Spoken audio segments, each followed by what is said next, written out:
Hey, everybody, this is your girl, Liana Michelle, and I am faithfully her. Today, I have a very important, I want to say, guest on today. He's a gentleman that I met several months ago. I heard him speak, and I was just captivated by a lot of the things that he was saying. I felt like they resonated with me, and I wanted to know more. And again, my viewers are always saying, you never have men on. Well, now we have a man on, and he's not only a man, he is Dr. Byron Reese Jr. He is a philosopher, a psychologist, a professor, and a pastor. Okay. So he is very knowledgeable and learned. So we have a lot of things that we're just going to dive right into. Okay. So, first of all, I want to just thank you for coming on today. And I want to welcome you to the show. So, everybody, please put your hands together for Dr. William Byron Reese Jr.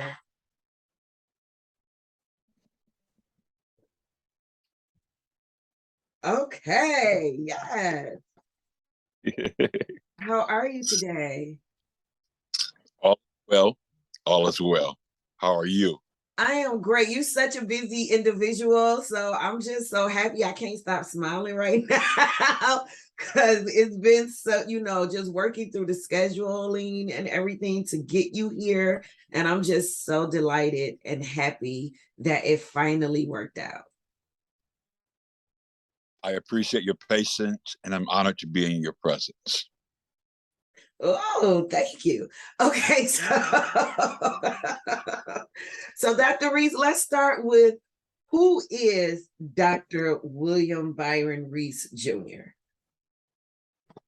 Well, I'm careful with this terminology, but I'm a man of God, called by God from my mother's womb, from my father's seed. I'm a Reese, and I make no apologies for it. And we are Alabama Gold. Um, I'm the youngest of three children. My sister Jennifer is now with the Lord. We all have many kids, many children, and grandchildren. I'm a pastor, a professor, psychologist, and a philosopher. I call it the 4 Ps. I'm always aware what God is doing in my life and in the lives of others. I love the people of God. I respect his creation and his creatures. And we are all created in the imago Dei, the image of God.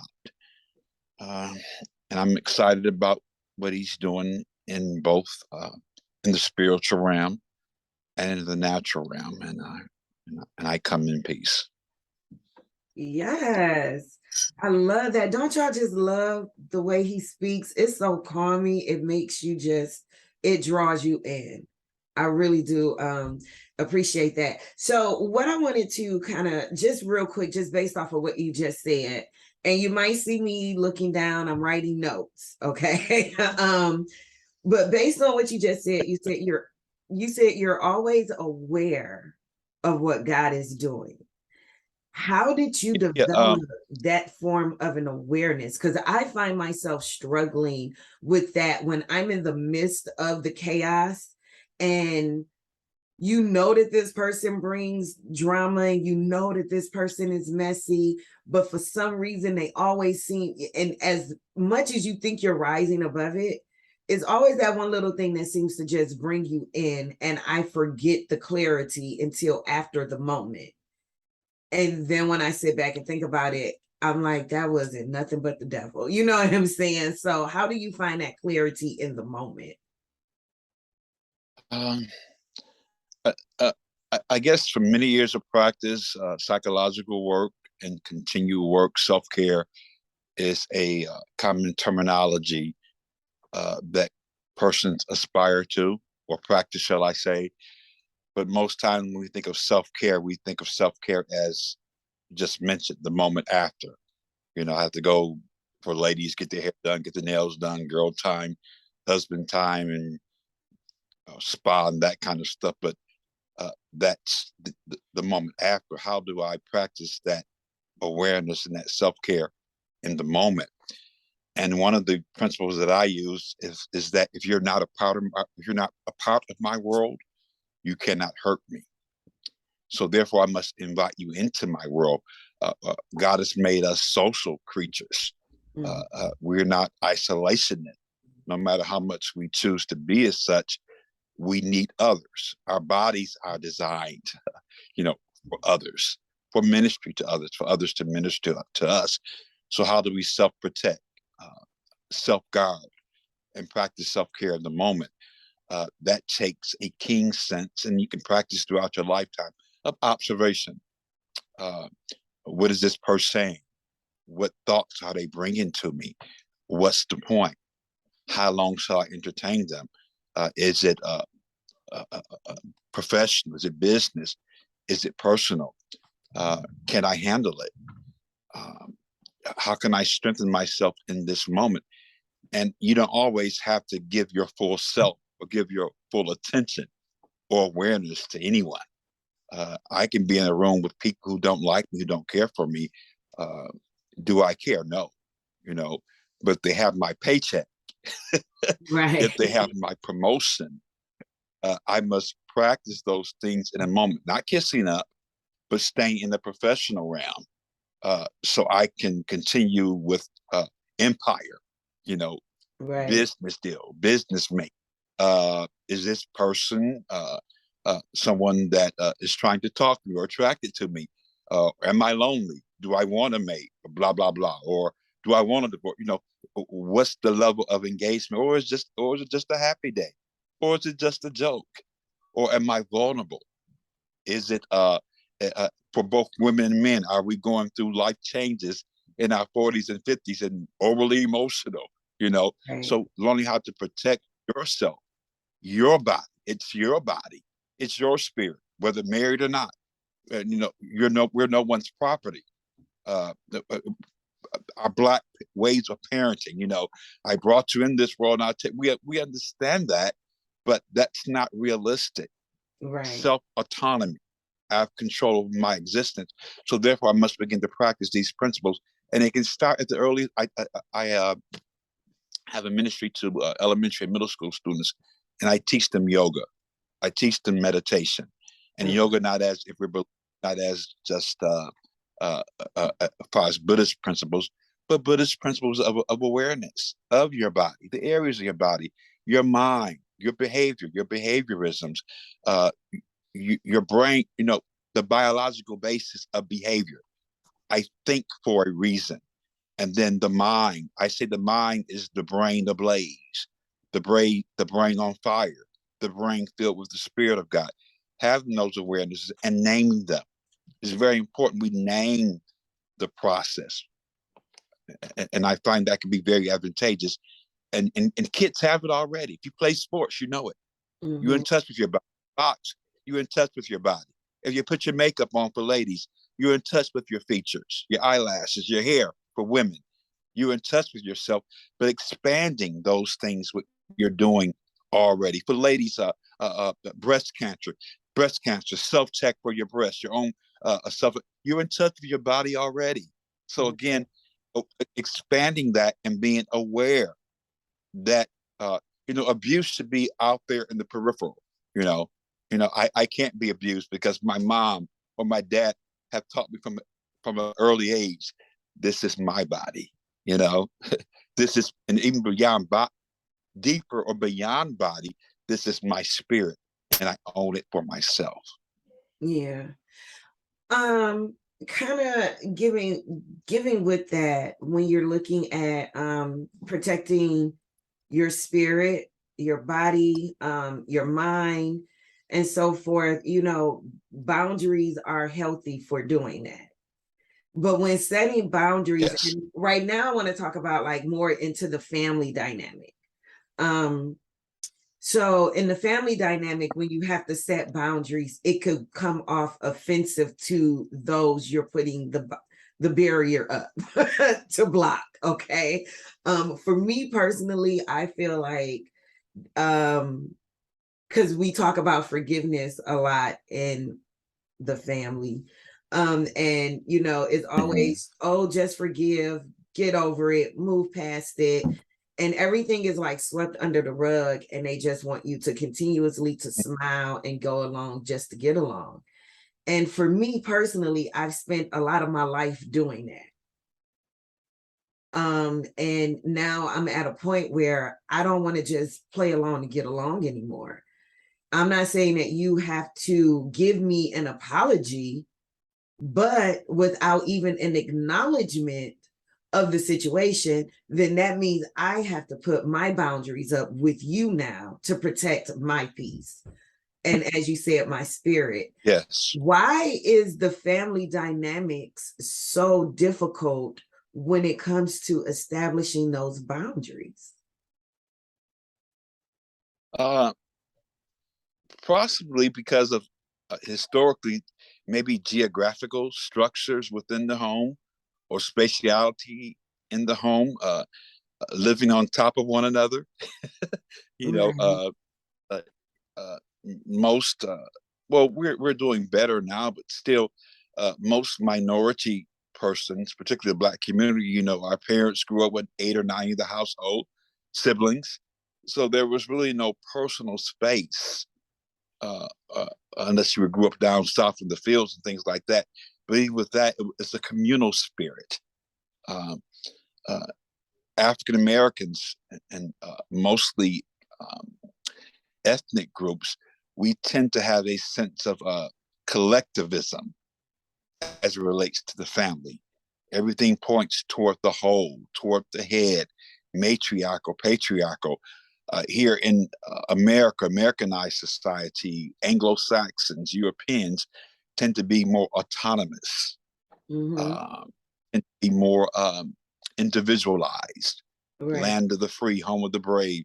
Pull yourself up by your own bootstraps, and Mm. that does have to do with wealth, inheritance, over and over again. Right. Things that African American people group and have been denied historically in this country on all fronts.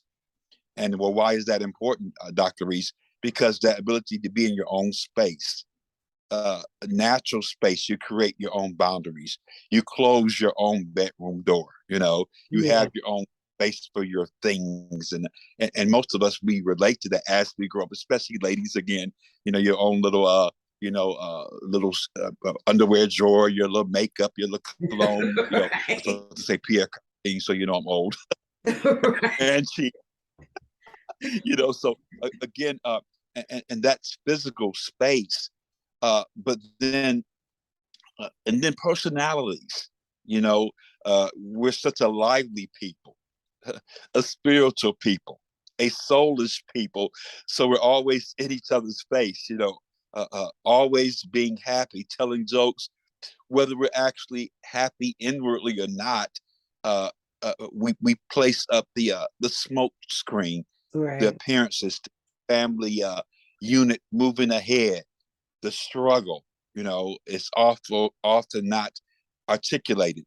The struggle is often suffocated through humor, Right. dark humor. The truth is often said in jest. So with those boundaries, it's difficult to set up.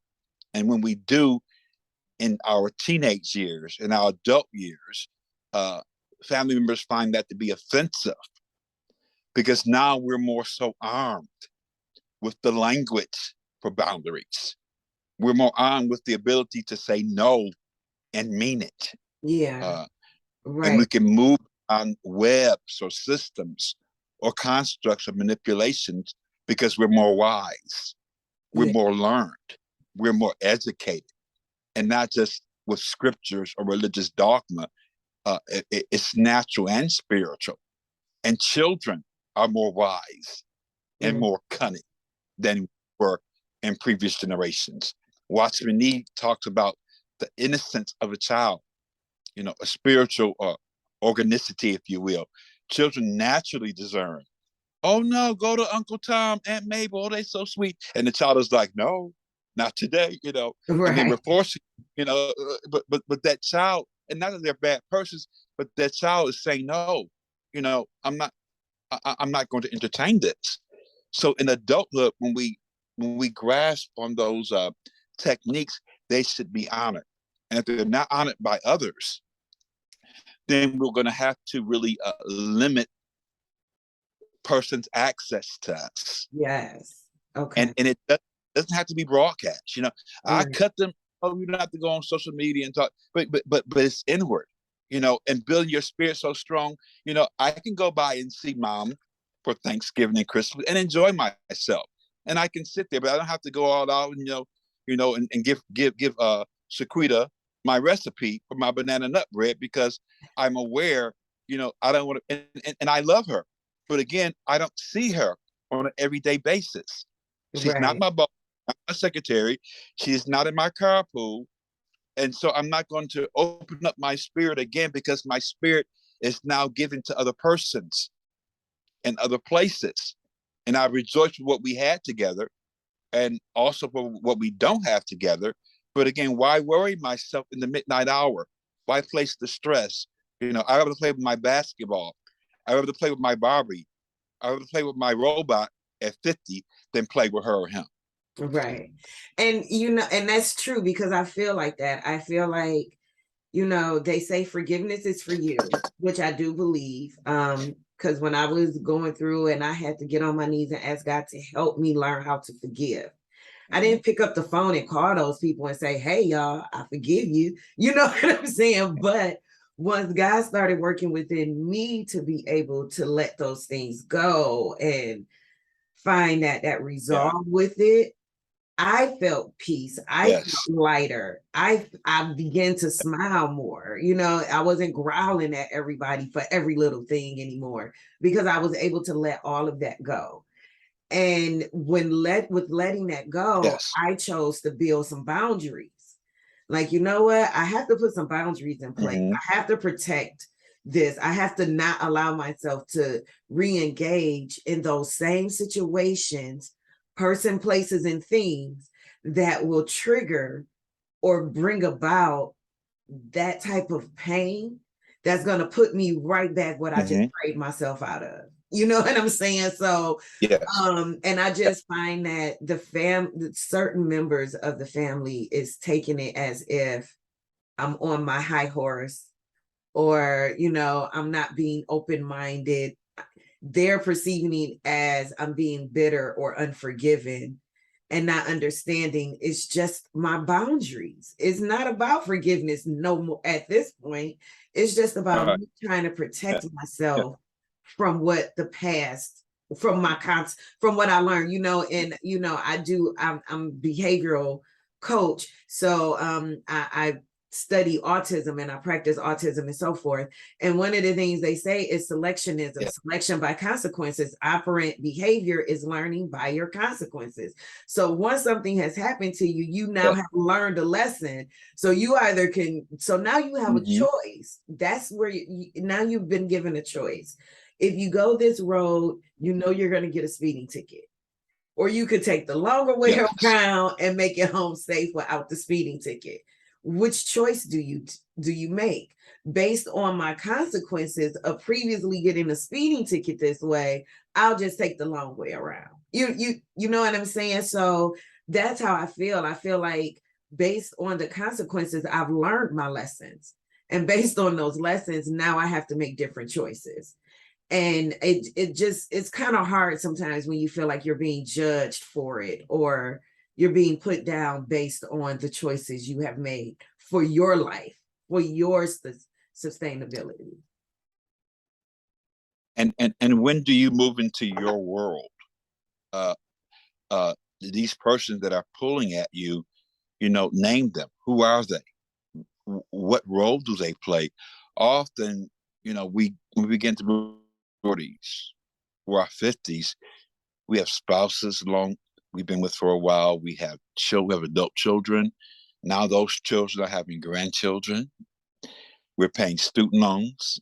We're paying their student loans. We're Right. uh, and so you've established you're the matriarch of your family now. You're the patriarch, and you're paying homage, of course, to mom and dad if they're still living, and great aunts and aunts, stuff like that. So you really, these connections, the sisters and the brothers and siblings, and you're being pulled by persons that are not old connections, but they're tapped out, and your energy should be given to your empire, Right. your king. You know, Right. my sister. I think, well, why are you so close to your sister right now? Unless you're dealing with it as far as taking care of mom and dad, which is unavoidable, but still, why is that? It's important, but is it a part of your legacy? Right. So you leave here, oh, my sister, of course that's your sister, your best friend, your brother, that's wonderful, but you haven't left the world empty. You poured out to the wrong persons as Yeah. opposed to your seed, and you've emptied out all this things to other people, and they're unappreciative. They consider you insignificant, Yeah. or unless it's your payday. So those are things you've got to really understand, that you learn, but you can't allow it to be cyclical. In other words, to keep round and round, ring around the rosy, Hmm. wheels the wheels on the round and round. No, the wheels on the bus have been slashed. you know it's a wrap. But some people Right. operate, that's their vibe, that's their energy. If something has to be wrong, they sabotage their own success. And as adults, I was talking to my niece the other day, and she said something in our family group chat, and I said, "Stay in the child's place, not today." And she responded, said, "I'm an adult." I responded, "Now you understand what I'm saying." In other words, act like one. Right. There's certain boundaries. My children don't speak to me that way, and you won't. Right. you know, Play with your mama, not with me. And I meant that. I meant that. So again, if you're going to engage me in my world, you're going to come with some respect. And I'm not talking about that old plantation. Oh, you're going to, no, but there's a certain way that you have to approach me Right. if you won't. And if you, so those are all constructs and all systems that we set up, and and she's gotten away with it for years, with that kind of behavior, but not with me. If you're Yeah. coming to me, this is going to how you have to operate in my world. Now, whatever else you do in your own, but with me in my world, you're coming into my world. This is the way it's going to be, or it won't be. And I'm happy with that. And guess what? And even in that, I love you. I adore you.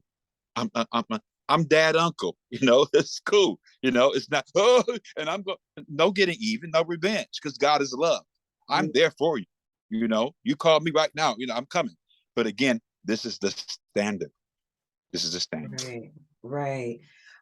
So Dr. Reese, let's talk about what drew you to your fields of study, your 4 P's. How did we get to the 4 P's?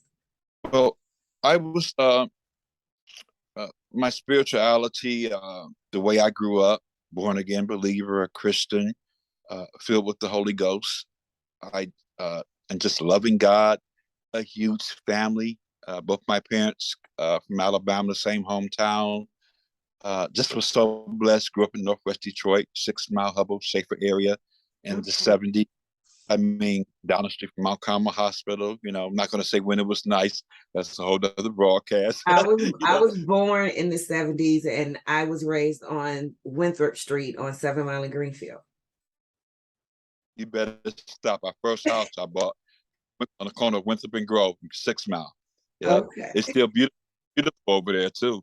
Yeah, still beautiful.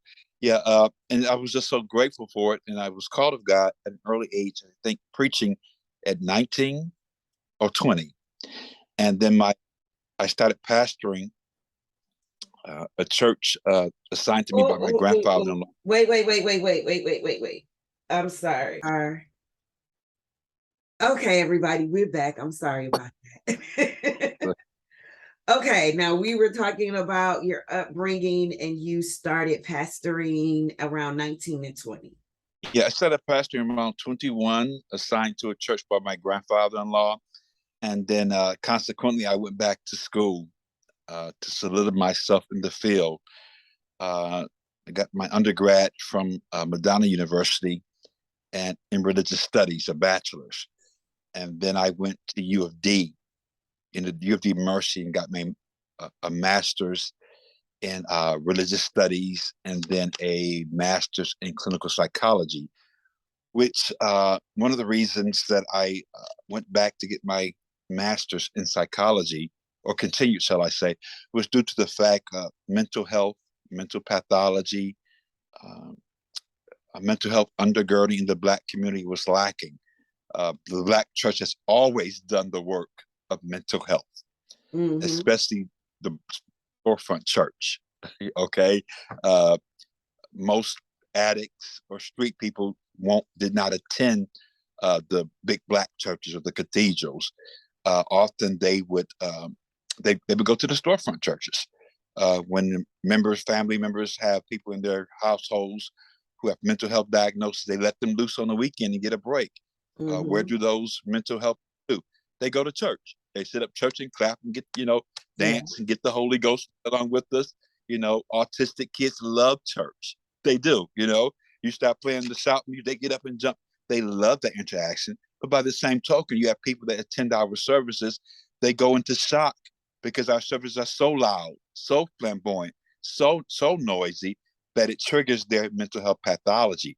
So I Right. went back to get my master's in psychology so I could teach other churches, other pastors, how to be aware of mental health in our religious communities, because we have a strong contingency of social workers in the Black community that attend these churches. They're Mm-hmm. there already. How Mm-hmm. do you harness their gifts? How do you set up safe spaces in your sanctuary for the disabled, for those who are mentally challenged? I went to a watch night service about maybe 8 years ago at a church in Ypsilanti, beautiful church. And on the side of the church, they had a certain section of people that were mentally challenged, disabled, children, whatever. And they had sofas and lazy boys set up right in the sanctuary where those kids could lay back on their sofa like they was at the movies. And I was like, wow, this is God's house. Right. This is the house for all me. And they just had a good time. It's like, this is just fascinating. People are getting it. They're learning. And then teaching ministries when to refer out. What's appropriate marriage counseling? What's inappropriate? Everything should not be discussed with the pastor or the pastor's wife. Though the pastor and his wife, or his or her, for lady pastors too, though their marriage may look beautiful, doesn't make them ideal to counsel you. You know when to refer out. Certain topics should not be discussed possibly in marital counseling there at the church, particularly issues regarding sexuality and things like that. If you're coming to me well, I'm qualified, but even I refer out, and you're talking about certain marital issues that are somewhat private, and you're my deaconess, or you're on the usher board, or whatever. Well, my husband is not uh, uh, uh, fulfilling me sexually. Is Mm-hmm. that something that maybe you might want your pastor want to hear? As a Right. member there. Well, maybe let's refer out. Let's go see a professional to discuss this. Maybe not, but sometimes that robs a person of their dignity. And Mm-hmm. even as we operate in spirit, the way we do it sometimes, it's videotape. What you did yesterday, and God is saying, and your father's not in your life. Well, that's a good guess. In the Black community right now, fatherlessness is an issue. So that's not prophecy. Or do I want everyone to know that? You make me feel like dirt, and we're vulnerable. Teaching those techniques in the process, I got my degrees. I went into private practice, and I started. And I won't call myself an expert, but I see pastors and their families. I handle diagnoses for spiritual toxicity, Okay. different challenges, and things like that. So, it's a pleasure, but teaching them and when to refer out as well. Okay. Talk to me about spiritual toxicities. I can't say the word, but can you talk to me? Can you tell us, break that down in more layman terms for us?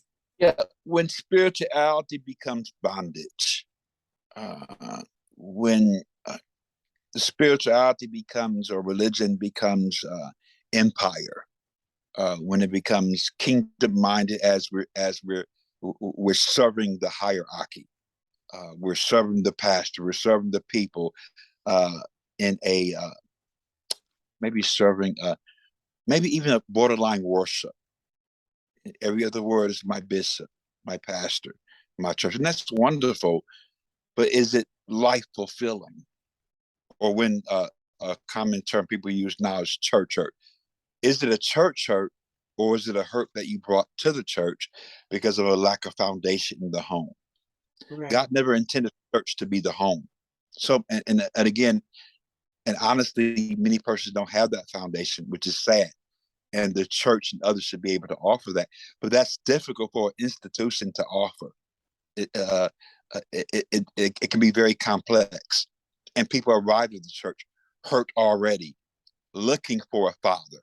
So naturally, I, as a pastor, I'm that father figure. I mean, you can't, that's unavoidable. But everyone can't come to my house for Christmas.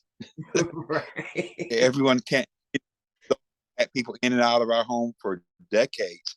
And that's wonderful. But again, the more large your church is just impossible. So providing training, uh, providing touch groups, empowering people to have loving, puritanical relationships with one another, it's very important. And when that doesn't happen, people become hurt. Um, am I at church to become somebody, to become someone? Yeah, preferably so, but there's also who doesn't want to be great? Right. There's that spirit stratum who doesn't want their name to be known. Even Dr. King talked about that, being a street sweeper, the need to be known for your. That's natural for your name to be great, but at what expense? Yeah. Um, and, and the branding, and social media has caused that to explode. But again, what is the point? Is it fulfilling? What satisfies the soul, the body, and the spirit? So you have to be careful of that. And then we as leaders, we must teach that, teaching again the boundaries, uh, and the power of pure love. And pure love is not always things and going places and doing. It's just a matter of relaxing in the presence of God and one another. Yes. As you talk about that part of spiritual tea, because I can't say the word, I it kind of brings me Right. to a word that I heard, I want to say last week, trauma bonding. That's what it made me think of, trauma bonding, when you said how some people come to the church already hurt. They're already broken. They're already in despair and in need. And then they come to the church looking for something. And with trauma Mhm. bonding, I know they talk about it a lot because I looked it up and did a little research on it. And the majority of it talks about the relationship, as far as the love relationship and how that trauma bonding works. But I see it also in friendships, in Mhm. those religious relationships that you make at church, when you bond with somebody Mhm. because I suffered a loss, this person suffered a loss, and now that's what's binding us, our grief. Or for me, back especially back in the day, but if I would go through something and I would call my besties and be like, oh my god, I can't believe this happened, so forth and so on. And the first thing is, oh, well, you want to go get a drink, girl, and just, talk about it or whatever. So then drinking becomes a part of what's bonding the two of you in that Mhm. traumatic moment. So, what are your thoughts on trauma bonding, and what can we do to start breaking that particular cycle of behavior? My grandfather-in-law, who's now with the Lord, Bishop William H. Murphy Sr., he talks about we play upon people's sympathies. We create sermons, we create messages, we create songs that perhaps keep people bound in their trauma, in their world. I was reading an article maybe about a month ago on Mary J. Blige, Blige, and the kind of music, I think she's done a wonderful thing, and she's really perfected her gift. But what is she speaking about? About the hurt and what she has suffered, her pain, and that's well and good. But how do you come out of it? And that's not her job. I know that. But having that awareness, what do we do with that? Are we 60 and still trauma bound, or creating more trauma attachments, if you will? Yeah. It's a bet attaching ourselves to people who don't want to be delivered, singing songs about trouble in my way. And that was 50 years ago at the store on the east side. When do you move into victory? Yeah. Certain songs we were, after getting hold of God, after getting full of God, we put those tapes in the file cabinet, and he's put a new song in my mouth. Okay. Yeah. Okay. Let someone else sing that song, pull out the Walter Hawkins, "Oh Happy Day." Okay. Since Jesus, that mentality, and certain things, not just songs, but songs, music reveals something in our world, in our universe, in our innermost being. And so we have to realize that there is that potential. I always say you move from pathology to potentiality. Most of us can, because most of us don't have a rigorous psychological diagnosis. Most of us don't. Right. Things, if we apply key concepts from scripture, from other resources, we can get our deliverance. I'm talking about books and resources and courses and therapy. If you really want to get delivered and get full of God, or full of what can deliver you, I don't know what audience we're trying to reach, you can do it. It takes work, but we put work in for many other things. Yes, we do. Besides those things that can deliver us. Yes, we do. If I want to get healed from diabetes or get control of my diabetes, I may not be able to get the best fruit. Well, I can, of course, but if I'm living in the inner city, I may not be able to get the best fruit from the corner store. But once a week, maybe somebody can drop me off at that Planet Fitness down the road, in Livonia or Canton, and I can pay $10 a month for that membership, and I can row the boat to Right. get this weight off, to something, Right. something somewhere. And if I can't get to the fresh fruit, maybe as opposed to a whole Whopper, maybe a half of a Whopper to Yes. start somewhere. I Yeah. may not like Oprah, girl. This what Oprah say today? Oh, she said I can plant this little vegetable in my window and make some spices. Oh, well, I may not have a coffee cup, but I do have a styrofoam cup or a red cup from where I used to drink my liquor in. And I can put it in and I can grow my own little herbs and spices. And it may die, but at least I tried. And Yes. I grew something in my window. I grew something in my world. So my window is not just my window. My window is my world. There's a process to it. Mm-hmm. Write the process down. Put the process on your headboard. Put the process on your refrigerator. With me, I'm diabetic. I'm not going to, I cannot take my insulin without working out. I can, but because I work out tons here at the house and at the gym. But insulin for me is the treat. Okay. So if I'm going to take that 3 times a day, I'm going to lift some weights. I'm going to do some push-ups because that's the goal. So workout is the pathway to insulin, which is the pathway to life. That's in my mind. So again, Your if I'm going to be insulin, here, so your insulin is your reinforcement. come on, come on, come on, come on. Of course, I can take it. I got to take it. But in my mind now, Yeah. I got, so now it's like, wow. I mean, workout is my worship. So Yeah. again, I establish those things because it begins with you. Even just writing them down. This is what I'm doing today. That's helpful. Don't be lackadaisical with it Yeah. because it's It's your world, and it's valuable at any level. Not what people name you to be, it's who you decide for yourself to be. Right. And that's one of the or pretty much you kind of just summed it all up for me for my behavioral coaching services.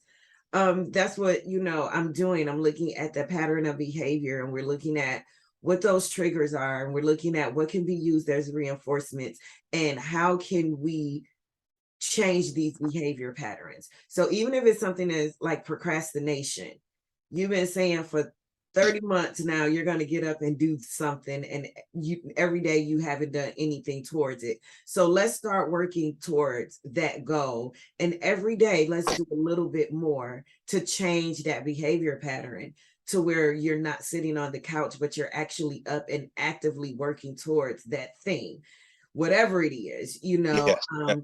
and just looking at that, even when you look at people who, you know, throw tantrums or, they freak out, they're super upset and angry. What triggers that anger, and what to cause that big of an explosion? And how can we scale that back some? There's a better way to address or handle that particular situation. So let's look at it as a whole, and then let's see where we could rearrange some pieces, you know what I'm saying, and do things a little bit differently to help you manage that behavior a little bit better than what you've been managing it. So yeah, and it's basically because of things like that. I know even for me, there's certain things that might trigger, and I have to check myself and say, whoa, that's an emotional response. That Mm-hmm. response is going to be emotional. So let's take a step back, let's breathe, let's rethink this. There's a better way to approach this. There's a better way to respond. You know what I'm saying? And then I have to work to make sure I give the more logical response instead of that erratic emotional response. So, even for me, I have to And work at that daily. the response can be so deeply personal. It doesn't have to be, of course, naturally it evolves in the moment, but even checking with yourself when you're able to become private at home. Mhm. How did I feel about it? Most people say, well, men don't cry. That's bullcrap. We may not cry in public, but in our private time, what Yeah, prevents man or woman from giving it to God, from giving it to yourself, from weeping at the feet of Jesus, from weeping at the feet of your spirit, being able to do that on your own, just like you would wash up or brush your teeth, or yeah, take your medication. It doesn't have to, everything doesn't have to be public. yeah, I don't think we understand how powerful our private lives are. That especially now. world of, that world of mind, is so powerful. I heard a quote. Forget. I need to find out who wrote it. If you knew how beautiful you were, you would worship at your own feet. You know. Ooh, Like wow. And that's not narcissistic. But God has loved us so powerfully and so magnanimously that He's made our bodies His temple, and beyond any other superstructure or cathedral, God is housed in me. You know, and that's powerful. And if we understood that, we have the power to persevere, to self-preserve, to self-protect, and bring the glory of God to the lives of others. yeah. Okay, so I want to get into some other stuff because we'll be sitting here going through my therapy. You'll be sending me a bill at the end of it.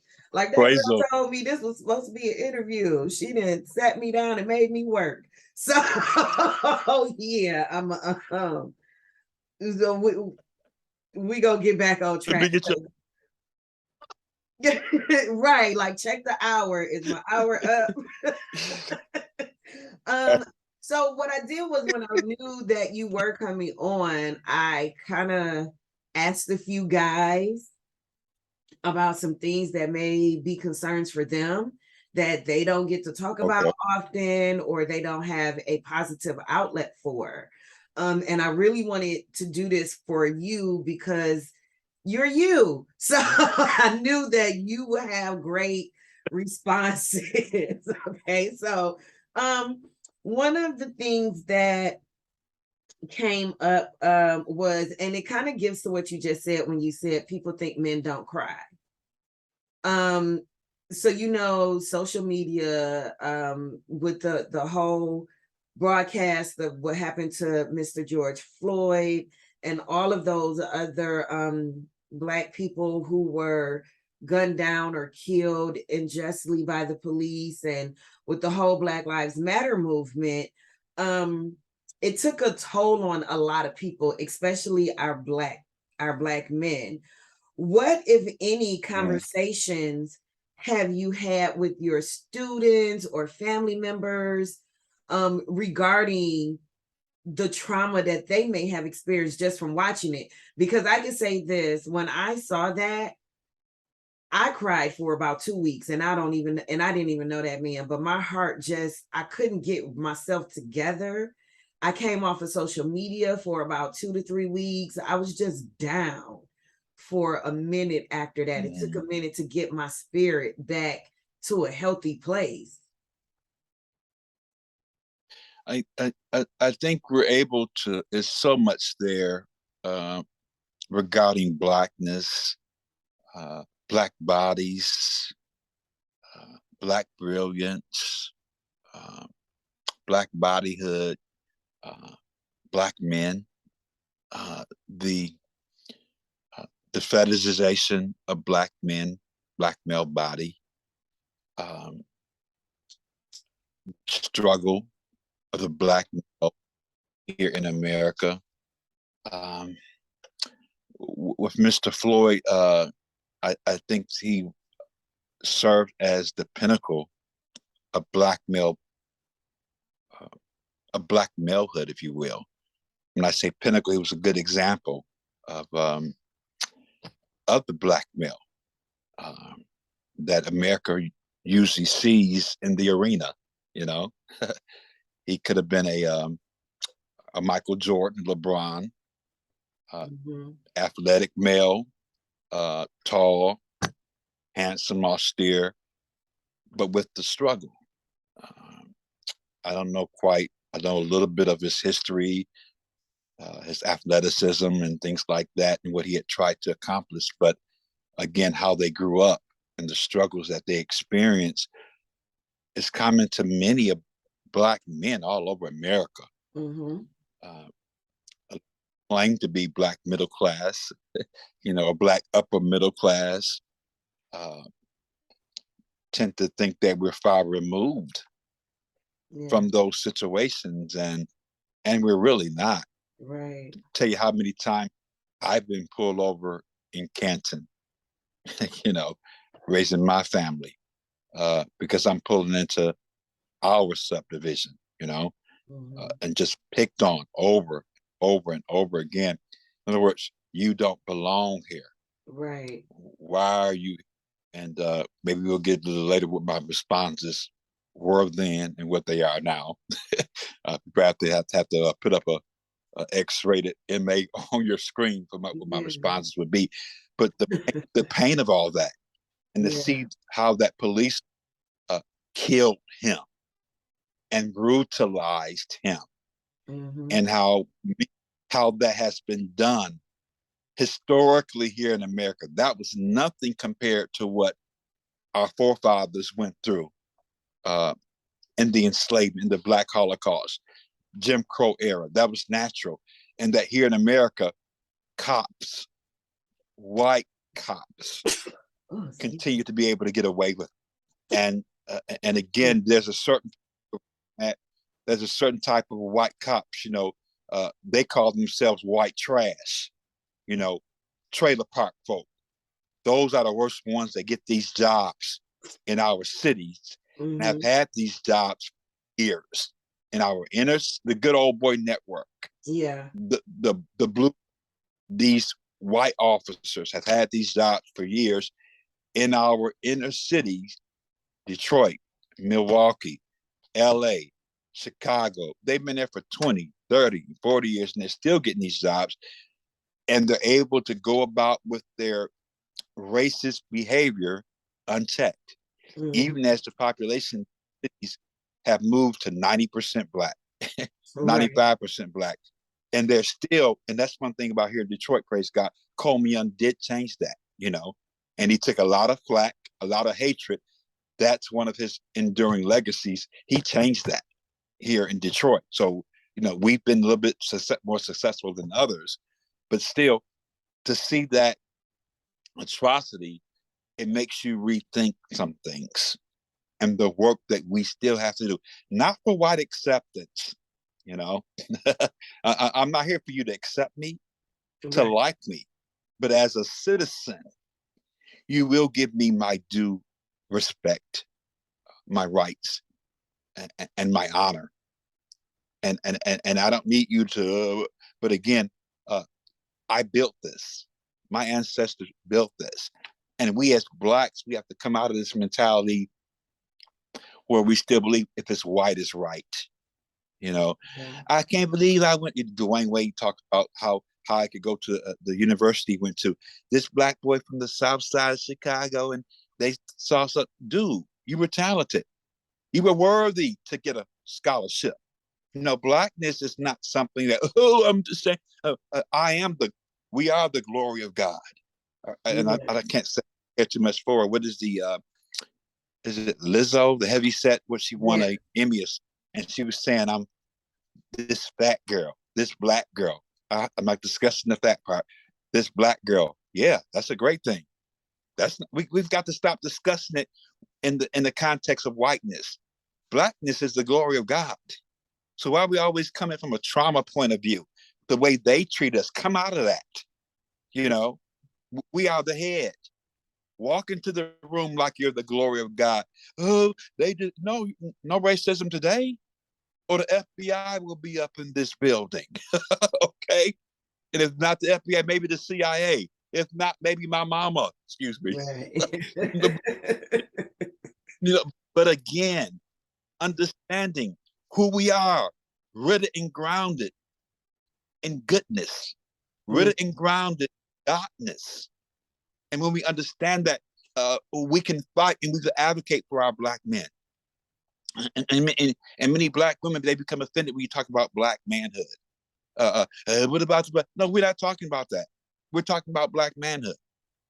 And so many of and our black, most of our households are headed up by black women, Mhm. 80% now. How do we deal with that?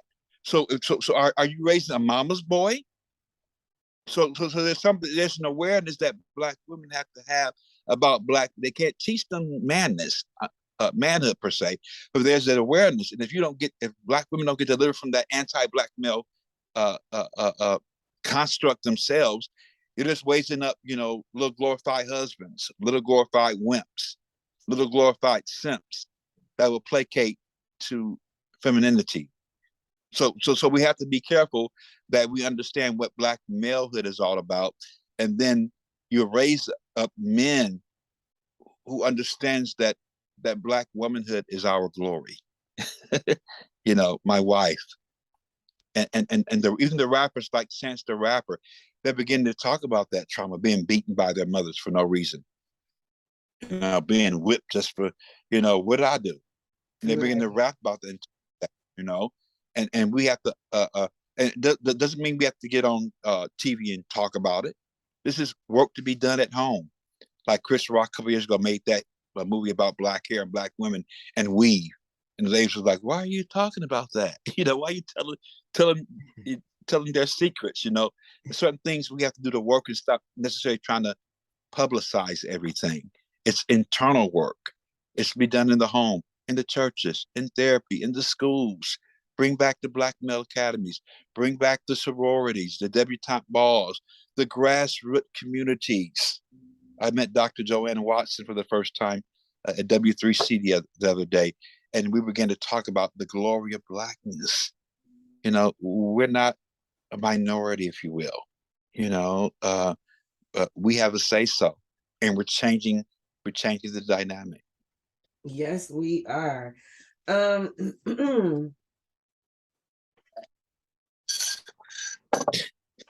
okay. So, You made a post on Facebook a little while ago, and the topic was never compare your husband to other men. Do you remember that? Yes. Um True. so it never could. Okay, I can understand why you shouldn't compare, especially your husband, to another man. But for the women that do, that be like, oh, I remember when Josiah used to cut the grass all the time, and I can't get you off the couch. For those women that do things like Right. that, can you talk to us and tell us why we shouldn't do it? Um, I mean, there's a way you can approach that.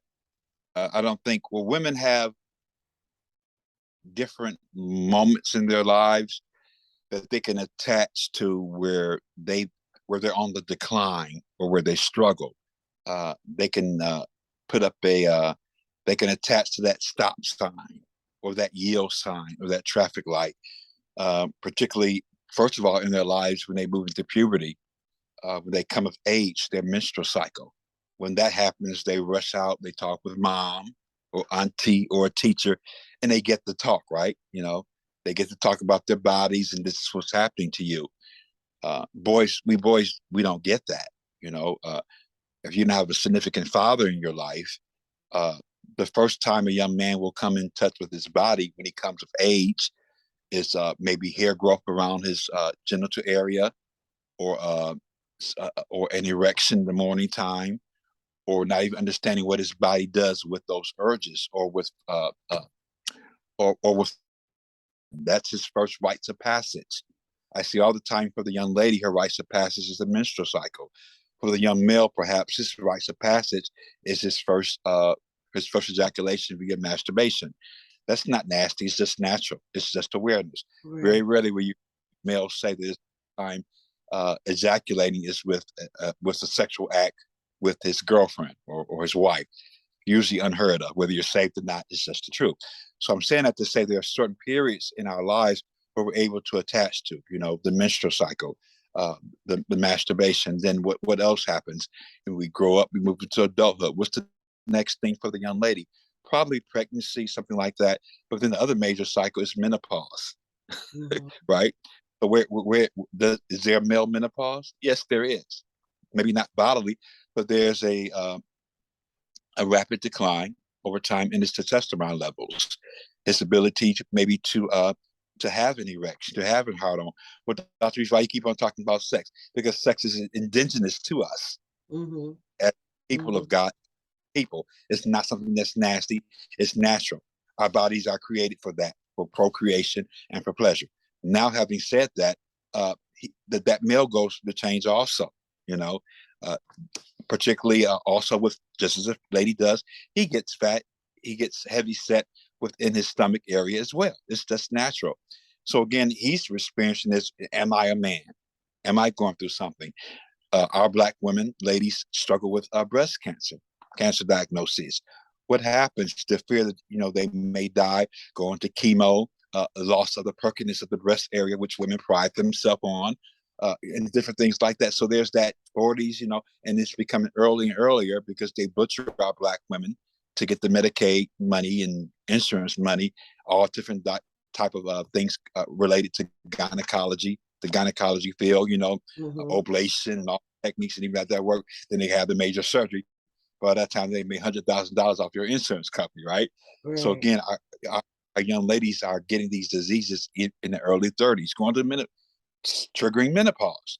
So then there's those changes that they're able to attach to. Men don't have those particular periods.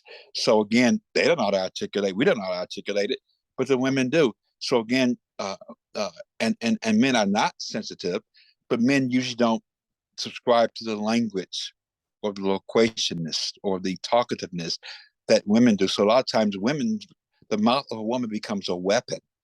Mhm. Talk about uh, physical abuse, which is ungodly and an abomination, that anger. But then which women participate in too, some often as well. But then that mouth can be so weaponized that you're allowed to say anything. Well, that's just me. But you don't realize what's being said. And he's checking out. Well, he's already checked. He's probably there with you for the formality of things, or just to keep up with the Joneses, whatever. But if he one thing that you say to him, he'll check out mentally for the rest of his life. You know, and then I'm not talking about mentally, sexually. He'll go through different things, whatever. He's checked out. He's just there, and you're missing out on the full glory of that relationship, that committed relationship, or that committed marriage. So if it's just a cutting the grass or something even more serious, why is it? But what if he told you, "Oh, your breasts are sagging," or you don't get wet enough during the sexual act, or you're boring, or you're heavy. Women will cry. They will rip the couch. Okay. Oh, I don't like weave. I like natural hair. Oh my goodness. You I might mean, as can well you? leave me. They'll they'll shoot the windows out, and get away with it. So again, careful, but then both being willing to be open and honest Yeah. about your needs are. Talk about your needs. Write them down, your wants, your desires. I'm not going anywhere. I just want to know, and knowing how to approach your man. He's your man. He doesn't want to hear about what the preacher had on. He doesn't want to hear about every day. The bishop, he's the bishop at his house. You know what I'm saying? He's Yeah. the pastor. No, don't hear about what is this? Oh, so was shop. Is he Idris Elba? What's going on up in there? So Right. and that's why men don't attend church, because all you're talking about is another man. Okay. You're not talking. You're not talking about instruction and righteousness. You're talking about him. Hell, come on, get with the program. And the same thing for women. Honor her. Treat it. I mean, some women are feminine, some are not. You know, treat them how they. This is your wife. This is your gift, and you don't even have to find out what works for your marriage, for your relationship. Some Mhm. persons don't want to be smothered. She going out with the girls, have a good time, stay as long as you want. Come back tomorrow. Matter of fact, give me a break. You're not Right. home yet. Yeah, wait. If you're that insecure, then somebody needs to talk about it. Well, Yeah. I think you should be home. So, okay, well, maybe I don't want to come home. Maybe, maybe I'm going, find out what works. And if it doesn't work, then compromise. Yeah. So learning how to serve one another in love. Before I move on to that though, when you were speaking, I had a thought. And so when we're looking at the male female dynamic with friendships, okay, so because they say a man and a woman can't be friends. I personally don't agree. I think you can. I have a lot of male friends that I've never had intimacy with. I've, they've cried on my shoulder, I've cried on their shoulder, but we've never been sexually, physically have that type of an intimacy. But we do have those forms of conversations because they might be going through something, and I'm the person that they chose to call about it. But I have I know someone who is friends with her male coworkers, and she is now dating a man who is not within that coworker circle. The way that Okay. her and her male coworkers speak to each other can be it can be a lot, to the point where I was Mm-hmm. around them once and I was just like, I gotta go. I can't keep sitting here and hearing this word being thrown back and forth between the two of you. And the way that, you're talking to each other, demeaning, degrading, it was just Mm-hmm. not something that any of my male friends would be allowed to do with me. Like, we're not gonna go there. That's not the level of our friendship.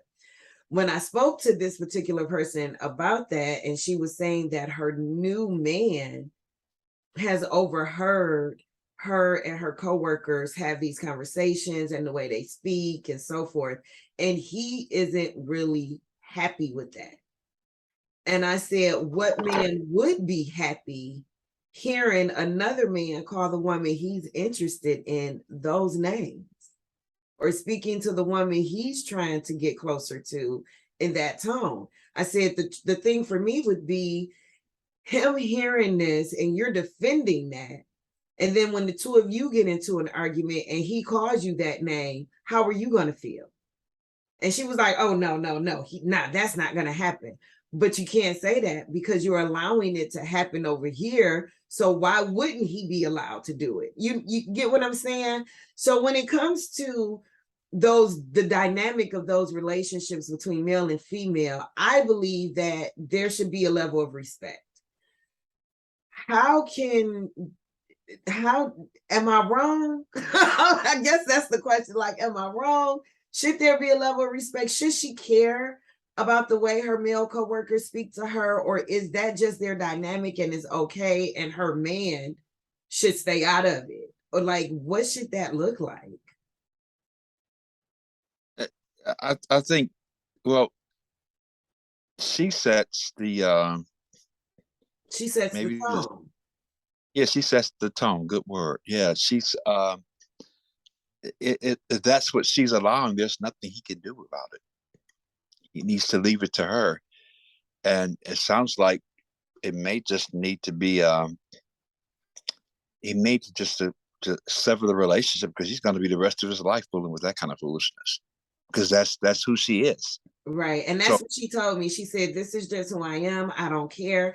And I'm like, but it's so disrespectful. She was like, girl, I don't care about that respect. right, And I'm like, why don't you care? out to fight this battle, he's doing this masculine thing for a woman that sounds like he's trying to think she should be a submissive woman, but she's not submitted uh to his way of thinking because that's not who she is. So Right. he's going to spend the rest of it fighting for her at bars, clubs, family reunions, and because that she thinks she's just one of the boys and that she likes to. So again, if he has to get used to it or going about his business because there's nothing to defend. There's no honor. There's no honor to respect because she Right. has none. So again, and that's what he signed up for. If it isn't, he needs to move on. Yeah. Yeah. Yeah, and I get that because, like I said, my male friends and I, like, we laugh, we joke. Sometimes they'll be like, Shell, sometimes we forget you a girl.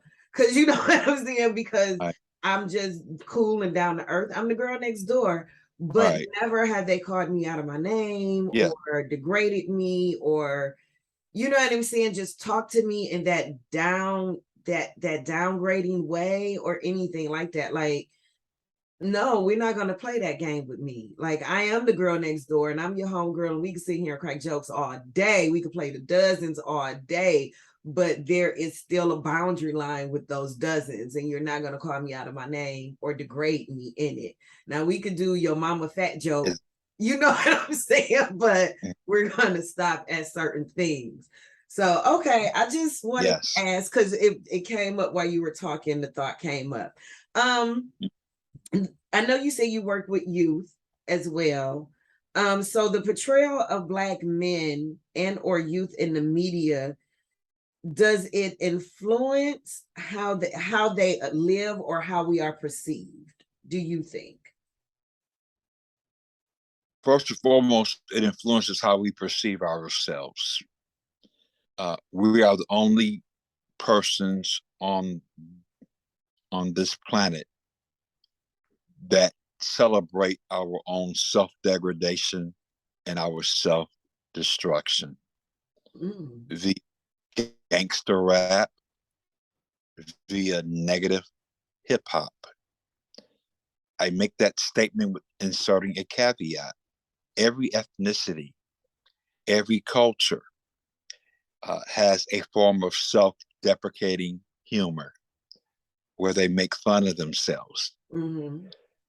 Do it Romanians, Hungarians, Ukrainians, Africans, African Americans, Blacks, whites. We all have those terms for self deprecation. Uh, Professor with mostly white students and white patients throughout my careers. Um, in some cases, white pastors. Um, there's those names that everyone use for the subclass in their ethnicity or culture. For whites, it's trailer park, white tea, white trash. For blacks, it's the N word, niggers, things like that. Um, Self-deprecate, but particularly to us, uh, uh, uh, the world, our kids see this. Uh, Prolific drug use, the degrading of Black women, uh, use the B word, the W word, Mm-hmm. the reinforcement of trauma through songs, through rap. So much so everything must be rapped to some of our kids now. Our kids present in middle school, fifth, sixth, and seventh, not even being able to write their names in the upper right hand corner of their paper. They Yeah. present in middle school not for a paragraph. They present in middle school not knowing basic multiplication tables. Yeah. But if you mention a certain rapper, They know. 6 Mouse, I lived on Puritan. My Yeah. mama didn't come home last night. And it's amazing, and they're brilliant. Yeah. They're, it's not like they're they're not smart or unlearned. They're brilliant. They can memorize those lyrics. They're brilliant, but they To can't understand those lyrics. nation table. That's brilliant. Yeah, yeah, it is. The mind is so vast. Oh, wow. But what is it? The violence, the guns, having to fend for themselves. The 8-year-old girl, I believe, just passed away 2 days ago. Mm-hmm. Um, Her mom was away, and the kids got a hold of the shotgun, or pistol, whatever, handgun. I'm old, and he killed his sister. And the police came out. The mom was at work or whatever. And how come the children went to school? And the girl had got double promoted, brilliant young girl. And they took before they could question her brother, they had to take him to the hospital and have him evaluated because I guess certain situation was in the home. The home was so filthy, whatever. They charged the mom with abuse, with child abuse, and with manslaughter, I believe. And I saw, not to degrade the mom, but the mother was all, during the arraignment, upset and shaking and crying or whatever. And then the news anchor was like, "Oh, you can only imagine what the mother's going through." And I'm thinking, like, wow, how liberal have we become here in America? The daughter's dead, and it's the mom's fault. Yeah. No way around that. I don't feel sorry for her. I feel sorry for that 8-year-old girl who's now dead. Yeah. Do we end death in Black America? I don't think we do. Death at its bare root is non-existence. And this 8-year-old girl is no longer existing because of violence Yeah. in the home, violence in our communities. And it's rampant, rampant. Several women live in one household, no male throughout our city. And I'm not speaking negatively, but again, it has an impact. It's beginning to have a major impact on our way of being in the world. Yeah. And no one is coming to save us but us. And, Amen. there, and there's tons of resources out there, tons. But how you put those resources in the hands of our people who need them. And Yeah. it's a major challenge. It's a major challenge. We don't need more rappers. We don't need more preachers. We don't need more DJs. We need a seat at the table. We need engineers. DAPSET. There are tons of programs. Gear Up. Tons of programs starting as early as sixth grade. About time our kids graduate from high school, they'll have an associate's. They can go to a college for 4 years. If your parents are on welfare or assistance or whatever, Pell Grants. I mean, you can get for, but again, where is the appetite for that? Uh, I asked some of my mentees, don't put basketball player on your career goal. Please don't. Don't put actor. I mean, that's nice, but give me something else besides that. Yeah. How many persons are going to become a LeBron James? realistically. Right. And dream. I get yes. But again, and use sports as a pathway to success. Yes. Go on with your bad self. But just to sit around, there's this whole other industry in Detroit with the Detroit rap community or whatever, and I'm not aware of it, but I know it's there. All these kids want to be a part of it, but how many of them are being killed? Yeah. The rap Detroit are being killed and totally obliterated, totally annihilated, and this is what our uh, children want to grow up to be because that's all they know. And again, I'm not speaking negatively, but we're aware of that, and we're aware of that. Our educators are not social workers, but having them be aware of it, and they're doing their best they can. Our pastors, our postmen, postal workers, different things. Our kids are, and they're children. It must start with the children. It has to be. A society that does not care for their children is not a society. Our innocent children this is being pressed upon them. And who are the stakeholders in these industries? How, how much do we own as it relates to the sale of these records? And I don't know what they call it now, these singles or whatever. Who owns this? Who owns the cannabis stores? Not us. Oh, dispensaries next door to schools, all over the place. Who owns them? Who owns these dispensaries? The white doctors that I work with, or I have worked with at Henry Ford, at University of Michigan. The white doctors who sit out in the suburbs with me, while most of the dispensaries are in the Detroit or Yeah. inner or in the inner ring suburbs. But there are none in Bloomfield Hills. There are none in Canton.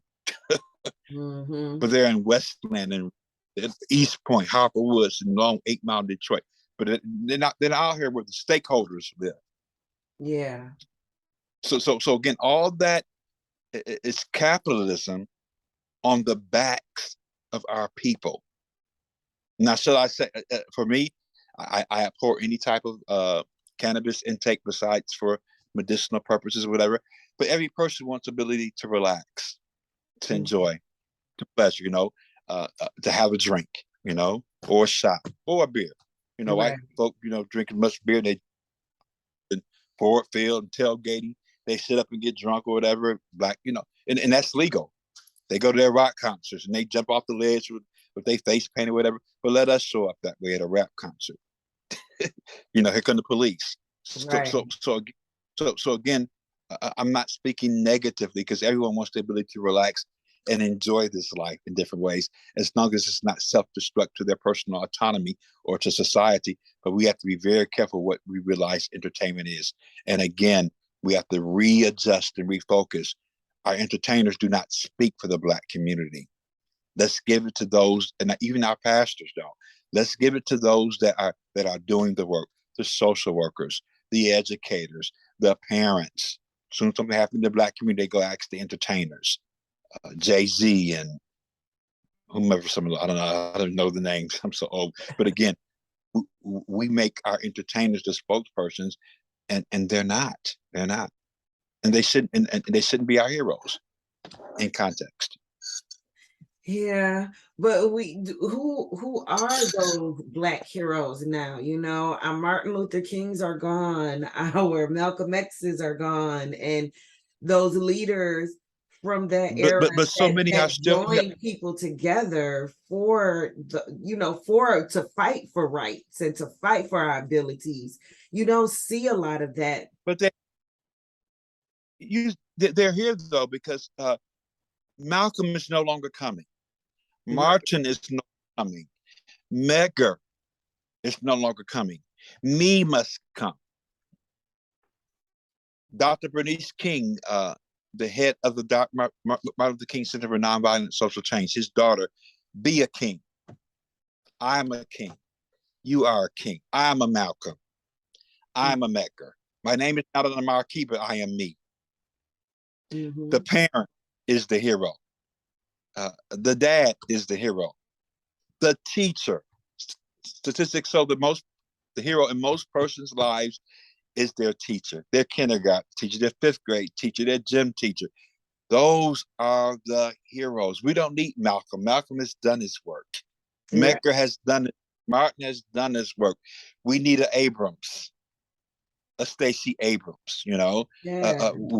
We need to rally the vote. We need more John Lewis. But the greatness is within. We need people in the grassroots community here in Detroit, in the suburbs, people that are unapologetically Black, unapologetically bold. So again, there's no longer absence of heroes because kids don't gravitate to that no more. But again, the history has to be taught. Our kids are not even aware of who King is, of who Malcolm is. My Yeah. children don't even know who Thurgood Marshall is and did not want to know, did not care to know. Even with the movie, these kids have not watched uh, Boswick. He's passed away. He played Thurgood Marshall about 6 or 7 years ago. Yeah. These kids have no idea. They don't know who the Honorable Judge Damon J. Keith is, the law school named after him at Wayne State University, and the role that he played with the Supreme Court. Have zero idea, and it's right down the street. And Right. we have to force our kids to learn this, to have an appetite for this, and they don't. And they're innocent. They don't.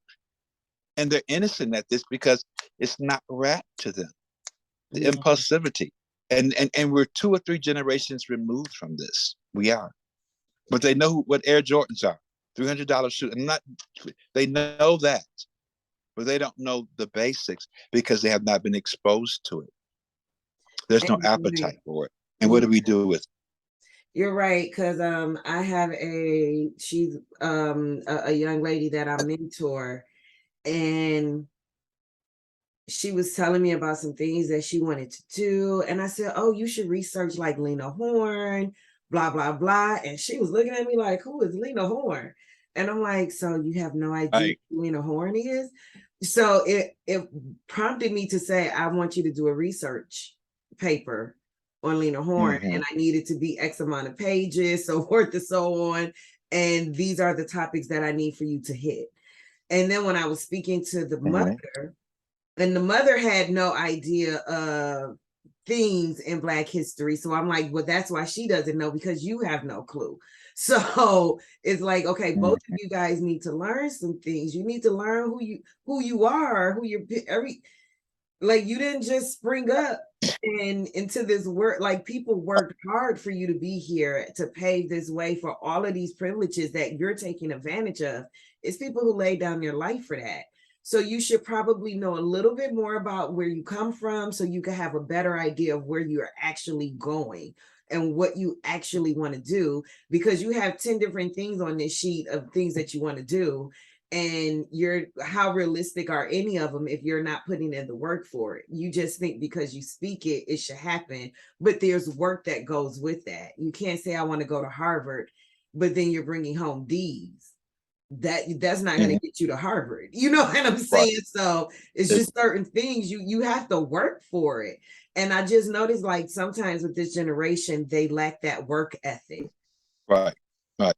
to Yes. Yes. actually accomplish. And I think sometimes with social media, it makes it so easy. So I can make this video, I could put it on social media, it goes viral, I'm going to become rich and famous. There's no work in there. You know Right. what I'm Right. saying?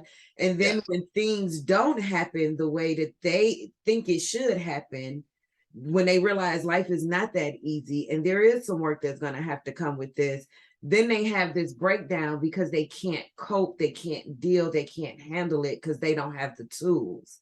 They're not equipped for it. Yes. So I agree, like, it needs to be more things in place for our children outside of just what they see on social media. There needs to be something established in the schools, which is why I love Malika Williams from the Live Outreach. Her Mm-hmm. nonprofit organization just got a contract with Detroit Public Schools to implement a cosmetology program. So with that, will at Okay. least provide these young people with some form of a trade. So if college is not their Mm-hmm. thing, they still have something that they can make money on to live their life until they can figure out what their next step Yeah. is. When I was in school, we had shop Mm-hmm. class and metal shop and Right. wood shop, different things. So if you were good with your hands, that helped you. It's a lot of my schoolmates now that are like, they own their own electrical companies and they're electricians and they're on their own carpentry and home improvement. Maybe college wasn't the thing for them, but what they learned in school set them up for what they could do. And Yes. I think that we fail our children because we're not giving them those things. We're not teaching them about finances and credit. We're not teaching them the things that they really need to survive. And social media is taking over where we should really be with educating them. Yes. I agree. I agree. I Um, think that that curriculum that we had, it was called Votech when I was going, yes. and I was we were in the honors program and blah blah blah, and we used to laugh. Those kids spent half of the day at school, and I think about 10 o'clock they got on the bus and went to Votech, and we were laughing. We were off to college, building up scholarships and then student loans for the rest. Come back home, those fellas were working at DTE, Mishcon, working for the city as plumbers and making making more money than us. And they were all the way to the bank, and we were at our desk trying to figure out how to pay our student loans back. So Right. again, honor to both the work of the mind and the work of the hands, and both are the work of the spirit. Yeah, I went to Votech. I went to Crockett. Talk, Yeah. talk, talk. Okay. Yeah, I went to Crockett and learned medical. It was medical assisting, so drawing blood, taking blood pressure, how to run the Yep. blood through the samples, and for to get the blood types and all of that kind of stuff. So yeah, definitely took advantage of Votech. It was a good thing. And with that, you can walk right, which is a pathway to wealth, because with that, you graduate high school, you get Hmm. a job right in the hospital system, and that's immediately. Most time you work for the hospital, if it's not contingent, you get benefits. You get health benefits. You get a little life insurance policy. You have to get up and go to work. That's dignity. So you walk Yeah. right out, able to do that, and then be able to establish wealth in your home and your family and your community. So that's a good thing. And that's what our dads did right out of high school. But those days at GM Big Three, they're gone. So Mm. now we have to work double. And the Caucasians are doing it. Some of our black folks are getting to doing it also. But going to the 2-year institutions, community colleges, getting a certificate.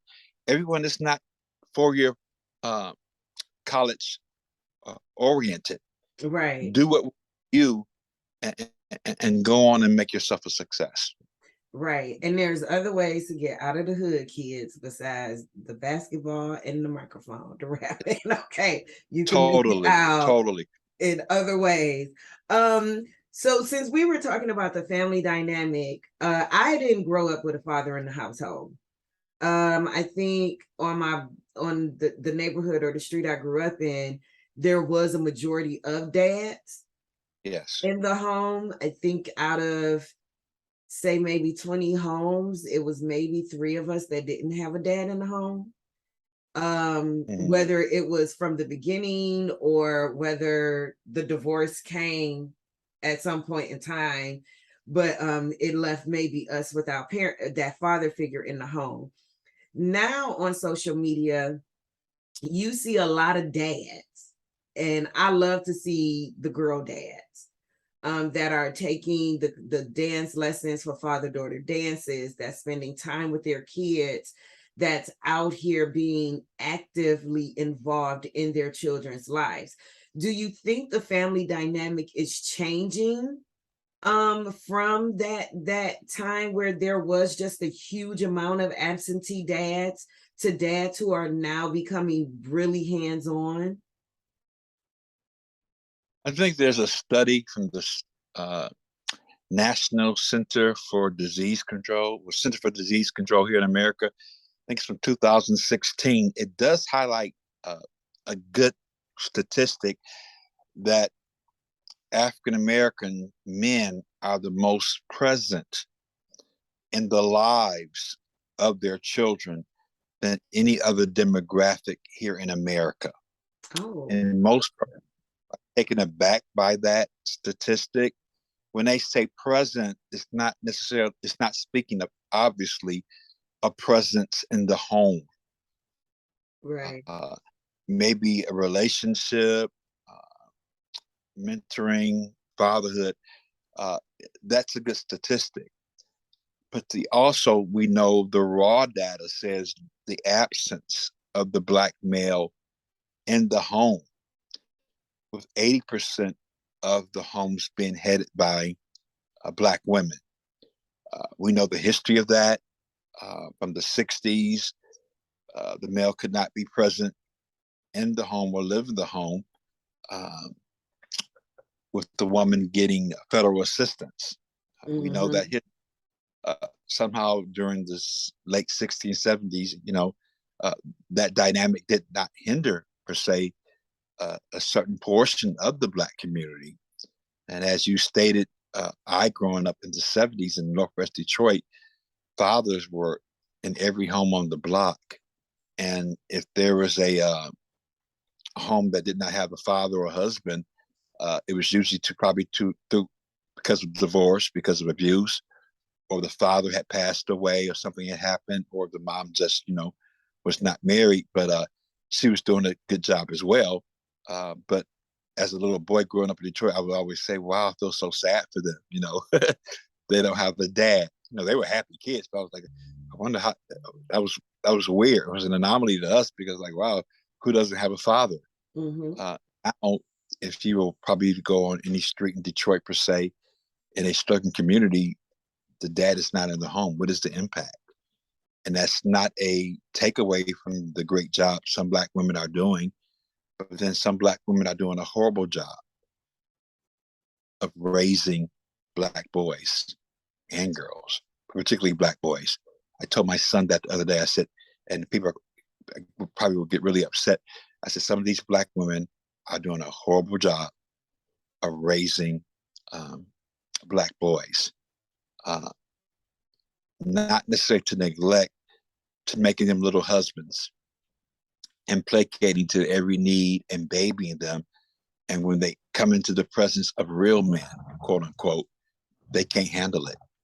Uh, they can't handle the structure. They pout, they whine, they decompensate because they can't handle male authority. Same thing for our little girls. They can't handle rigorous male presence or male authority in the classroom, in life.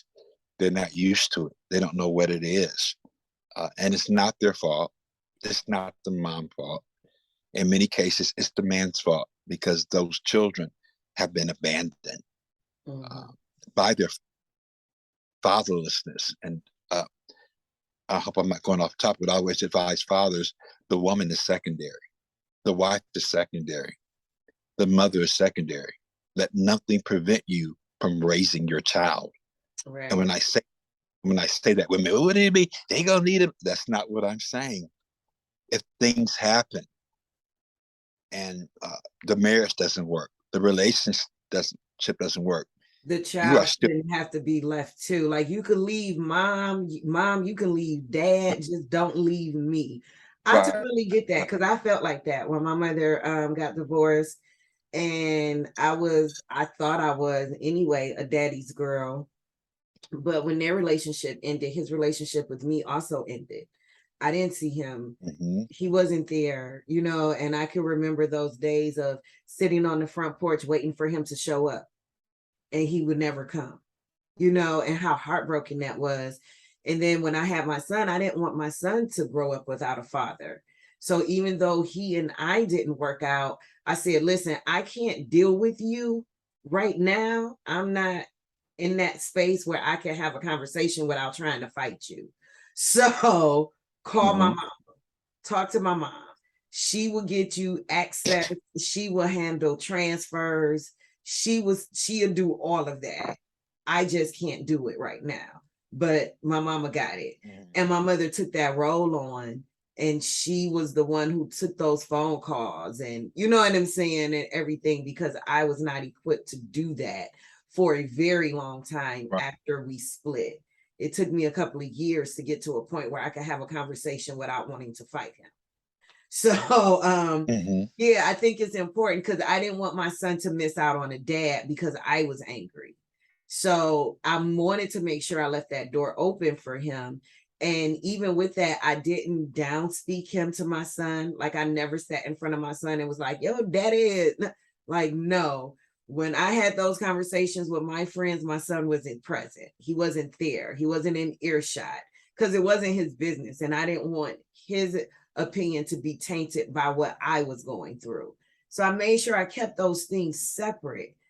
And even when I got to a place of healing where I could communicate with his dad, then it was trying to force their relationship because I noticed that and that's crazy. What made me come around with his father was noticing the disconnect between him and my son. And I'm like, there's something, Mm-hmm. it's a disconnect here, and I don't want that disconnect to be. So at that point, I'm like, I don't know if it is my fault. So let me swallow my pride. Let me get over this. Let me initiate and let me get conversation started. Let me figure out how I could bring us together for a family dinner or something. You know what I'm saying? So if he could see he and I interacting in a nice way, he'll be okay with interacting. Yes. So it started pushing me to say, you know what, you got to do more. You got to do more. You got to build this. You got to force it. And I found myself literally trying Mm-hmm. to force them into a relationship so they can have a bond because I just did not want my son to not have a dad in his life, you know? And I think more women should, Yes. Yes. I think more of us should take on that type of mentality of let me put my pride to the side because this isn't about me. This is about what's best for Yes. the kid that we brought into this world. And what if we can get to that point, I think it would be a benefit because now my son is 27 and yeah, he and Yes. I are super close. And he always say, Ma, you know, I love my dad, but he'll never be you. You know, like you'll always be my number one and so forth. And I get that because I'm the one that raised them. But I appreciate the fact that they Yes. do have a relationship now to where they can talk on the phone. They can go out for lunch. They can laugh. You know what I'm saying? Like Mm. they have something that's working for their dynamic. It's not my dynamic with him, but their dynamic works for them. And that's all that matters to me is Yeah. that they have some form of a relationship. Mm. Agreed. Agreed. Agreed. So prisons and jails are full of our black men. What can we do in society to lower that number, especially when you think about recidivism. I'm probably saying that word wrong too, but you know what I'm talking about. You know, our black men, they get out, you want them to start new, they may want to start new, but then they find themselves right back in that cycle because they can't get jobs now and so forth. So what can we do to help lower that number? Well, here in Michigan, the recidivism rates are lower. They are becoming radically, notably lower, where people are no longer going back into the incarceration system. So much so that the state of Michigan is increasingly closing down more prisons. Um, Amen. and so there's the need to have more programs, as you stated, for our black men, our men, period, particularly black men, to get the resources to have their records expunged for nonviolent offenses.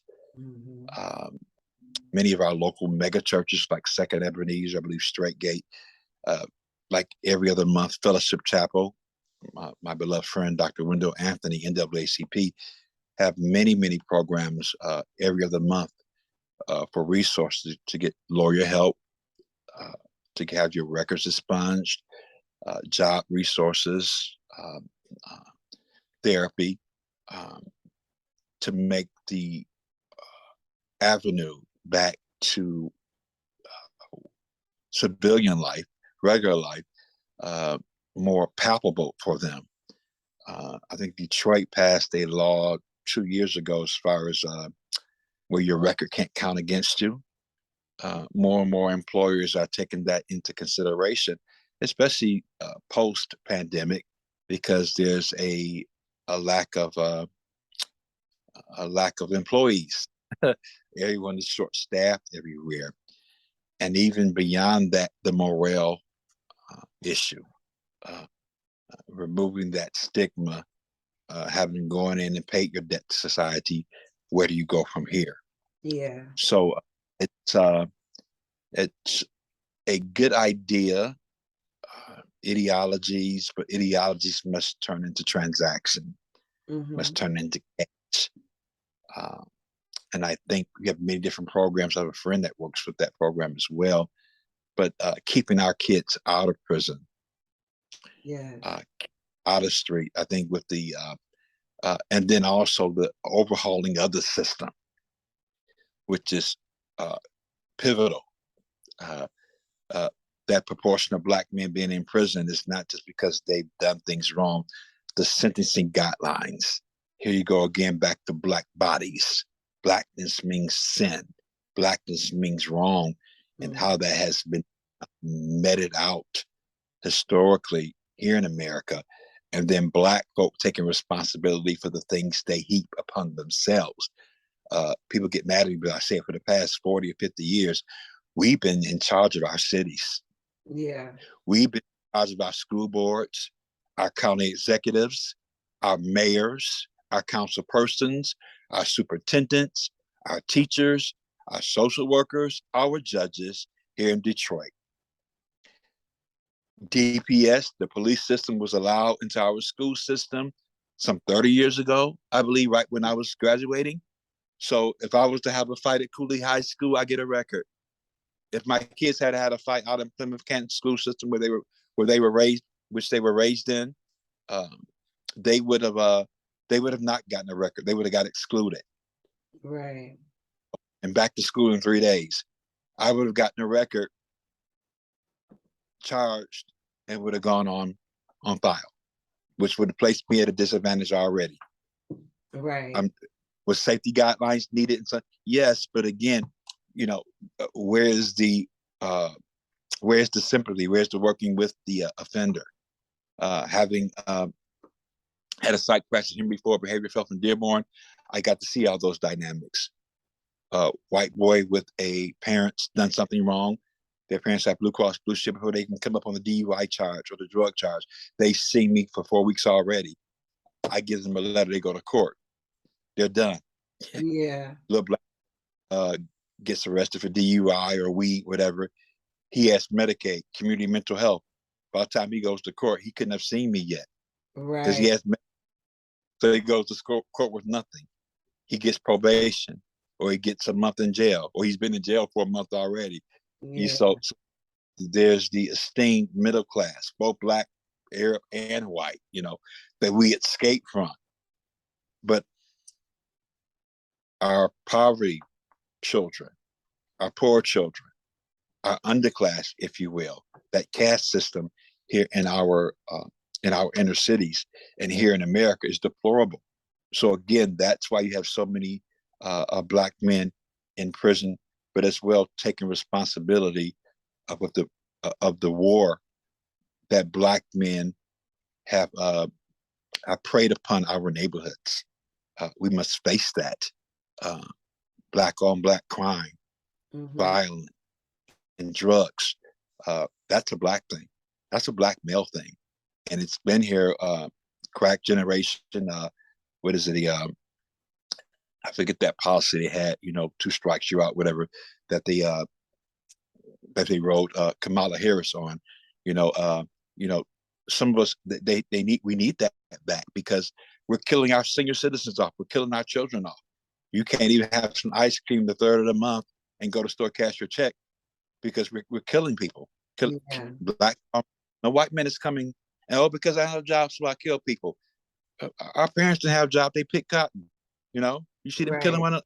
one. These liberal Anglo-Saxon excuses we're using to commit offenses is an abomination, is an atrocity, and we've got to come off of that and take responsibility for the ills that plague our cities. And again, Most of our cities are black led, black um, black ownership, if you will, not ownership, but municipalities.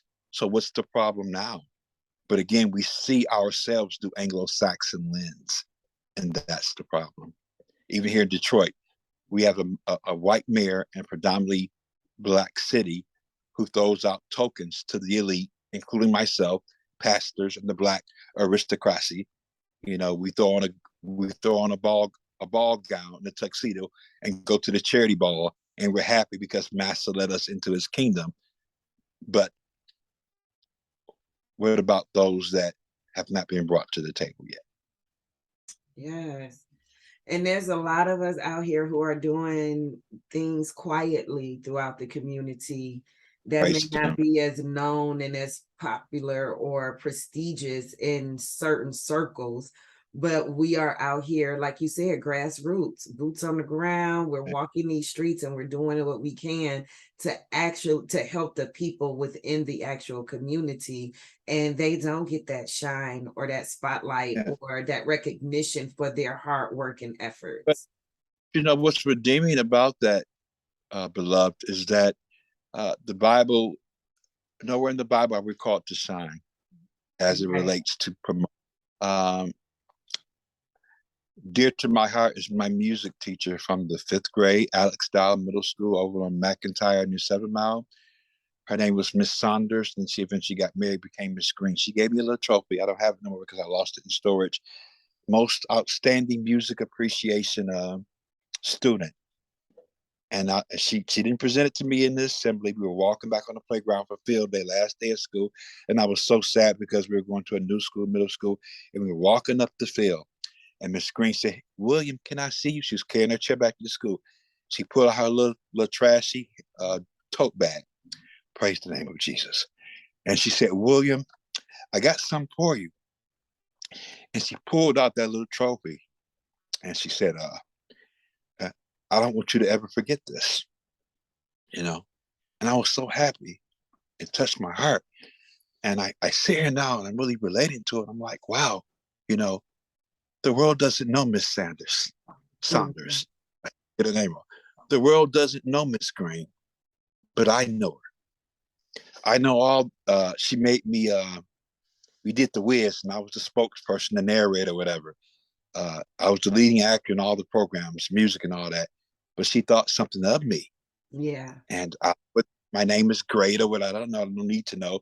But wherever I go, I don't talk about her often, but she's in my heart. I don't know whether or not she's living today. I would love to know. I Google, Facebook, don't see anything. But again, her name was never great. She's not Yeah. Viola Davis. Right. You know, Right. she's not old, but she did the work of the kingdom, and I'm here. You Amen. know, so yeah. So I think that we as believers sometimes, and it's nice to have your name known, but I think sometimes people think they don't matter. You know, they matter. You know, my dad was a plant worker, GM, you know, and then my dad is my hero. You know, he's not a doctor, he's an honorary doctor through our ministry. But again, so when people try to shorten my name to Dr. William Reese, that's not my name. My name is Dr. William Reese Jr. So when I teach at U of M, my name is Reese Jr. When I teach at Rochester, Reese Jr. When I therapy Henry Ford, Reese Jr. When I pastor, Reese Jr. You know, making his name great, possibly. Making his name great, no. But his name is great because of the heart. So Yeah. so so so that is the work of the kingdom. Christ told us himself, do you not know that the kingdom of God is within? Amen. Real quick, do you have any projects coming up, any books, any appearances? Uh, Where can we find you for therapy sessions? Where's my bill coming from so I can know the address? right now, I'm not going back to clinical practice probably to January. I'm in the process of doing that right now. I'm doing a lot of studying and research. I'm currently at U of M, W3CD, and Rochester University. I'm teaching all three schools this semester right now. So my plate It's full. I'm on Facebook. I've been on Facebook probably about a month, but I am on Facebook. You can reach me there, and then you can reach me through my email. Um, Probably back in clinical practice. Well, I'm doing clinical consultation because people keep calling me and calling me. So I'm not charging right now, but I'll be back in clinical practice probably in January. And I've had several offers to pastor like in the past year, mostly in white suburbia. One position I declined because of a family matter. My daughter was ill, and she's at full recovery now, almost, and family first. So I didn't take that position. Praise God that I didn't. So I'm quite sure I'll probably be back pastoring next year as well. I'm have myasthenia gravis disease, and I'm doing well. So I was off for about 3 years with that as well. But God is good. I'm almost there now, working out and all that. So I'm very happy with my life. My children are my world. My grandson is my world, and God is good. Amen. Well, before I let you go, we're gonna do what I like to call. I got to get a drum roll track. This is I don't have a better name for it yet besides Okay. lightning round. Okay. So we're gonna put you in a bit of a hot seat, and I'm just gonna fire off some questions. And I think a few of these you've already answered. Okay. So we'll just play it by ear. Okay, so you told us that your favorite teacher was Mrs. Saunders. Miss Green turned Mrs. Saunders, and you Mhm. told us why. That was my first question for you. What is the best advice you've ever received? Uh, I would say my best mantra is cogito ergo sum. I think, therefore I am. Rene Descartes. Okay. And what is your favorite thing about yourself? About Yourself. myself, wow. Uh, wow, it's not really a masculine word, but vivaciousness is what's coming to me. Oh, okay. You better go. Okay. I'm not mad at the vivaciousness. You better pat yourself on the back. What are three Okay. words? What three words would your friends use to describe you? Crazy, uh, funny, and brutal. And brutal? Why Yes. brutal? Is it like brutally honest? That type of brutal? That when it comes time for business, let's do business. Come time for real talk, let's do real talk. Brutal with the point. Okay. Brutal point. Because I expect the same from them. Okay. And If my circle is small as far as real friends and brothers. mhm. So again, a kind of brotherhood among men, business. So we have to be brutal with one another. So that's what I mean. I mean brutal as the most intensive, most brawny meaning of the word, brutal. Okay. Okay. If you were an animal, what animal would you be and why? A wolf. They threw me to the wolves, and I taught the wolves how to worship. Ooh, I like that. You should put that on the t-shirt. I like that. I like that. Okay, and last question. Your favorite childhood toy. Oh wow. Evil Knievel roll up toy. Okay. So you Put rolled it up evil, and it did the jump. yeah, came with like a little red machine. You put the Evil Knievel on there, and you roll it up, and you let it go, and it shoots off. Oh, okay. A lot, Okay. a lot of people don't remember Evil Knievel, the motorcycle superstar. Yeah, I Uh, remember Evel Knievel. He would jump over all the buses and all the yeah, cars and these miraculous jumps and everything. Yes, through the fire uh, rings. Yeah. yeah, I'm old exactly. too, Dr. Reese. I'm right here with you. I'm old too. Okay. Well, I was born in 74. I graduated Mumford in 92. So yeah. Yeah. I'm an old lady Yeah. too. So I understood all your terminology from the vinyl Yeah. records to the 8 tracks to all of that. I understood it Right. all. Well, I want to thank you. Usually I like to ask my guests before we leave to give us a final thought of encouragement, something that we can walk away with. Okay. Well, we live in tumultuous and turbulent times, but yet we remember the faithfulness of God. Faithful is he that promised, and he will perfect that according to Psalms 118. All those things which concerns you and yours. Amen. Well, thank you again for joining us. I really do value your time. I appreciate you 100%. Um, You're to all of welcome. to all of my faithfully hers, this has been an excellent conversation with Dr. William Byron Reese Jr. or Dr. Reese Jr. Um, I have been wanting to speak to him for so long, and I'm so happy that I was able to share this conversation with all of you. And as always, I just want to thank you guys for tuning in. And just remember to always show up and shine, shine, shine. Don't let anyone ever dim your light. Okay. I love you guys. See you soon. Have a great week in Christ.